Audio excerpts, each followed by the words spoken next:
SSC ஜிடிக்கு தேவையான OBC certificate crucial டேட்டில் இல்லைன்னா ஒரு ஓபிசி ஃபார்முக்கான லிங்க் நான் வந்து கொடுத்துருந்தேன். அது ஒர்க் ஆகலைன்னு நிறைய பேர் சொல்லியிருந்தீங்க. அந்த லிங்க் வந்து நான் அப்டேட் பண்ணிட்டேன். ஸோ இந்த வீடியோக்கு கீழே அந்த லிங்க்கை கொடுத்துருக்கேன்.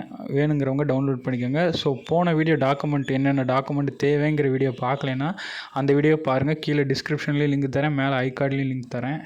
ஸோ நீங்கள் நேட்டிவிட்டி சர்டிஃபிகேட் கம்யூனிட்டி சர்டிஃபிகேட் இதெல்லாம் வாங்கிட்டு போகிறப்போ டிஜிட்டல் சிக்னேச்சர்னு ஒரு இடம் இருக்கும். அந்த இடத்துல வந்து பார்த்திங்கன்னா இந்த மாதிரி கொஸ்டின் மார்க்கோ கிராஸ் மார்க்கோ இருக்கக்கூடாது.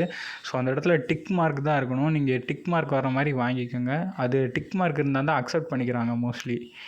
ஸோ போன வீடியோவில் மிஸ் அவுட் பண்ண மேஜரான சில பாயிண்ட்ஸ் இந்த வீடியோவில் பார்க்கலாம்.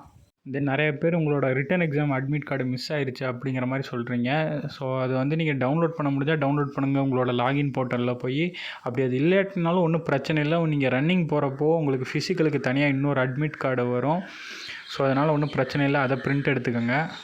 தென் நிறைய பேர் நேம் மாறி இருக்குது, அப்பா நேம் அம்மா நேம் அப்புறம் உங்கள் நேமே இனிஷியல் முன்ன பின்ன இருந்தாலோ இல்லை ஸ்பேஸ் இருந்தாலோ அஃபிடவிட் வாங்கிக்கோங்க. அஃபிடவிட் வாங்குறது ஒன்றும் பெரிய ப்ராசஸ்லாம் இல்லை. உங்கள்கிட்ட இருக்க எல்லா சர்டிஃபிகேட்டுக்கும் ஒரே ஒரு அஃபிடவிட் வாங்கினா போதும்.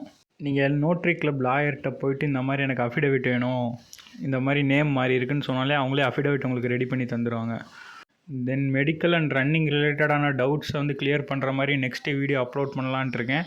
ஸோ அந்த வீடியோ லைக் பண்ணிட்டு நம்ம சேனலை சப்ஸ்கிரைப் பண்ணிக்கோங்க.